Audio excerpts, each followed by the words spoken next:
Time right now is 9:11. Breaking news right now is our top story this morning out of Mecklenburg County Sheriff's Office. Sheriff Garry McFadden facing some pressure as a new court petition has been filed to seek his removal from office. And this comes as the sheriff is also preparing to testify before the North Carolina General Assembly, that committee, later this month.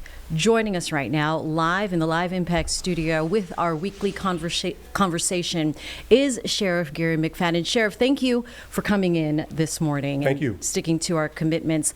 We need to start with this elephant in the room and what everyone's talking about. This petition filed by Representative Carla Cunningham, as well as some former employees with the Sheriff's Office. Some serious allegations here, misconduct, retaliation, even claims of threats.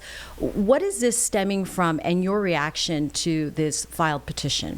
Well, the reaction is that we cannot comment on this at this time because it is going to be investigated by the SBI. I received a copy yesterday and read through it, and I clearly understand what is going to happen after that, but not the process. So we're just going to leave it to the process and stick with the process and hope that the process reveal the true outcome of what these allegations are. And so we're not going to comment on it. We just hope that it is a fair and a thoughtful investigation, and that's it. Are you concerned at all about how these allegations affect perhaps the public confidence in your office? Well, we're always concerned about how someone tried to create a different image of you. We're always going to be concerned about that. People who know me know my image, they know my style. And so, it is always that era that we have when it becomes election season. And so we're in the middle of election season, 60 days out from the primary. So we all understand that. It is devastating to my staff, my family, and also to myself. But we have to leave it to the process. And these allegations, of course, following you now to your next major appearance. We know the North Carolina General Assembly requesting your appearance, as well as several other leaders in Mecklenburg County, to talk about safety, transit safety, as well as other initiatives like DEI. What do you expect from this hearing? Well, we don't know exactly what to expect from the hearing. They asked for numerous documents from I know my agency, and we're going to produce those documents.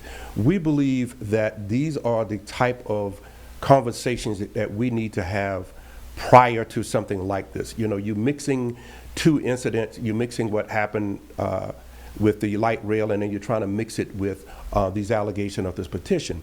And what we're simply asking people to understand is these are the type of conversations we should have all the time with the lawmakers in Raleigh, and let us clarify some of the misunderstandings that they may have. And hopefully when we get to Raleigh, we will clarify some of the misunderstandings that they may have, and clarify a lot of things for the public. So we look forward to the hearing. We're going to produce all the documents that have been asked of us, and we go forward. But we hope that this is the beginning of conversations. As I always say, that we need more conversations and collaboration and communication. And that is what will be helpful going forward. Yeah, you've said you have nothing to hide, and you look forward to this opportunity to set the record straight. But, between the court petition, the criticism over Irina's law, what happens between now and then? Because you still have a few weeks. Well, we still have to carry on with our duties at the Mecklenburg County Sheriff's Office. We can't stop. We don't expect these things to happen the way that they did, but when they do arise, we have to go forward. We have to stand strong and keep on moving forward with the agency. So we know this sometimes is a distraction for many people. It blows up on social media, blows up in the media, and it is very hard for some of my staff and family members and friends to deal with it. But we're going to have to go through it, and we are just going to come out on the other side. You've made a point of distinguishing your role between the Sheriff's Office and CMPD. You don't answer calls for service, and the focus is on the jail, the courthouse security, and the civil processes. Why is this distinction important to understand from both lawmakers as well as the public? Because, and that's a great question, because what we do and CMPD does is similar, but they do not do civil papers, they do not do the courthouse, they don't take care of detention. All of that is different in the wheelhouse of the sheriff's office. Now, most people do not believe that the sheriff's office or deputies have the right to stop you for speeding or give you a traffic ticket or even powers of arrest outside of the detention center. But we do. It's just that we have been mandated by a civil process, serving court documents and papers and evictions, and that is different from CMPD. I want to shift gears a little bit to something that happened over the holidays, and we certainly watched it here from the newsroom. I know you watched it as well. New Year's Eve, the FBI announced that they thwarted a potential terrorist attack right here from Mint Hill. Is there any role from the sheriff's office in the investigation?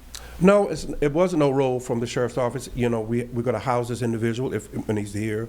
Other than housing those type of individuals, that's not our role unless we're being asked to come in to assist doing the investigation or the apprehension of these people. But our role is pretty much minimum to that. And the suspect, an 18-year-old from Mint Hill, you work with a lot of young men, and so in the broader scheme of things, this incident kind of raises concerns about some of the radicalization happening today, especially among young folks online. And I know you're working with a lot of young men through the detention center system. What is the philosophy from your office or you personally on working with men trying to get them out of trouble? Well, our young men or generations, and not even this generation, several generations, have been pulled into a dark hole. And that dark hole is the internet and social media. And then homegrown terrorism is on our doorsteps every day. If you think about it, we would believe that this should happen someplace else, but it happens on our doorsteps here in Mecklenburg County. Well, these are people who set home, or as we love to say, sit in the basement and listen to music and listen to other parts of the media, and people feed into it in the dark web, and then they have these ideas, and then after the ideas they want to act out on them, and they are being encouraged by many people on social media or the internet. And so besides that, our young generation is going through a lot, with social media, being bullied and just being accepted. And then we have, mental health. So we're going to have to tackle that if we want to come out on the better side. But our young generation and even our generation is going through a lot. We have social media and media, and it pulls us into different directions and belief.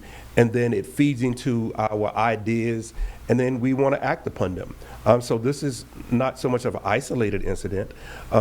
These homegrown terrorists, what we call the lone wolf, is the most dangerous individuals out there.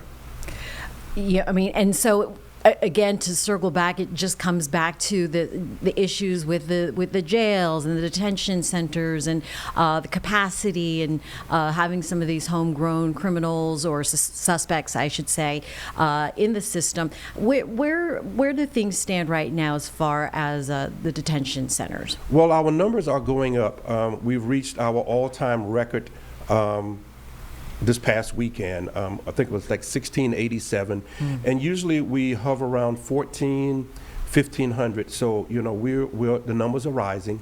We well expected that, and so as we said before, these numbers will go up. And so what you have to understand that we're bringing in people in and housing people that would ordinarily be released. I talked to a family member the other day that a family member have been here for trespassing several times, and now they are going to be continuously housed for trespassing, but that person is dealing with a lot of mental health challenges, and the family is calling us to say, what can we do? Answer 2 calls this morning about mental health and their individuals or their loved ones inside a detention center.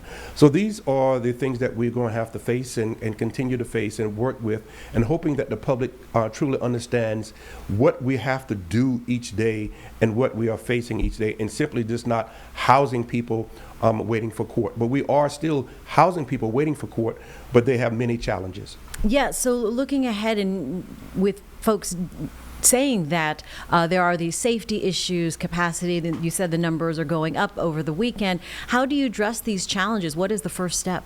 Well, the first step is making sure that your staff is safe, and you have the mindset that this is part of your job. Be safe. If you have to step back, take days off. We even consider that. As we said last week, my deputies evicted 190 some people out of their homes during that time, and I told them, take time for yourself, take time for your mental health. But then when we have all these people housed inside a detention center, safety is a concern, and then we deal with that each and every day. And when it comes to responding to those who say, you're not managing the jails in an efficient manner, what is your response to that? Well, I always tell people, come and see what we have to manage. Most people say that from what they read, from what they have heard other people say. Come and see our challenges inside the detention center. Think about this, and I always say this. During COVID, we didn't have one person to die inside the detention center. But if you look at it, people say, well, people are dying inside the detention center. Well, they die from, basically illnesses and disease and poverty. And so, we're sitting back, as they say, Monday morning quarterbacking, looking at the detention center. Come and see the challenges that we have. We're talking about people who've been allegedly accused of violent crimes, all housed in one building, and with mental health and poverty and all of that inside of one building. So think about it. If we take a hotel, we take the Marriott and said, everybody who's homeless, let's put them in the Marriott for a month. What would be your challenges? There you go. There is a forum coming up tonight. This is talking about the ongoing misconceptions about the closures of the Juvenile Detention Center. Talk to us about the timing of this forum. Why is it happening now, and what can people do to get involved? Well, we want people to be fully aware of what the challenges would be if we reopen this detention center.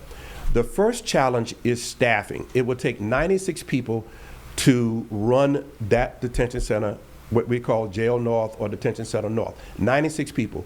How would we hire those people? How would we vet those people? And how would we onboard those people? Both agencies, Mecklenburg County Sheriff's Office and the juvenile part of the system here, also have shortages. So if both of us has shortages, then why would we reopen another facility? We have some ideas to reopen that facility, and we want to present those ideas tonight.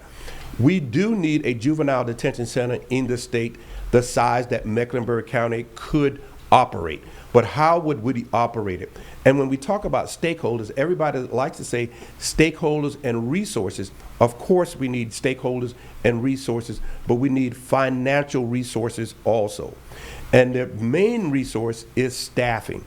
Where are we going to find 96 people to come inside and run this juvenile detention center? So we've been having conversations here and there for years, back and forth, some closed doors. I don't think nobody has an open forum like we're gonna have tonight, but I've been involved in many conversations, and some of the information is slanted towards the sheriff's office that the sheriff does not want to open the juvenile detention center. That's not true. The Juvenile Detention Center was closed at the end of our contract, and so we did not honor the second contract for the Juvenile Detention Center, and this is what caused all the rhetoric that we closed it. So we just didn't honor the second contract. Okay, so that contract expired, and now I guess trying to find a solution to that. So that forum is tonight again, 6 o'clock. Is the start time? At Valerie Woodard Center. All right, Valerie Woodard Center. And we invite people to come out and talk about it. We want to know when we say stakeholders, what could you contribute to help us reopen this center? And why is it closed? How can it be reopened? And that is what we look forward to. All right, and these are the conversations, it sounds like, that you are open to and inviting open conversations with seeking real solutions. And that is what we want to do. We want to find out real solutions. We can always talk about it, what if, or the sheriff won't do this, or the state won't do that, or the state should do this and the sheriff should do that. So when we have this open forum, we have people telling us what they would like to see, and let the stakeholders raise their hand to say, we are willing to help, we are willing to invest, and we are willing to help organize this effort. And we also, but the biggest issue that everybody should understand is staffing. If we can find 96 people to work inside the detention center, that is the number one problem that we're going to have, staffing. Sheriff Garry McFadden joining us here live in the Live Impact studio. His testimony, of course, is confirmed for January 22nd in front of the State General Assembly. We will look forward to more conversations with you, Sheriff. Thank you so much. Thank you.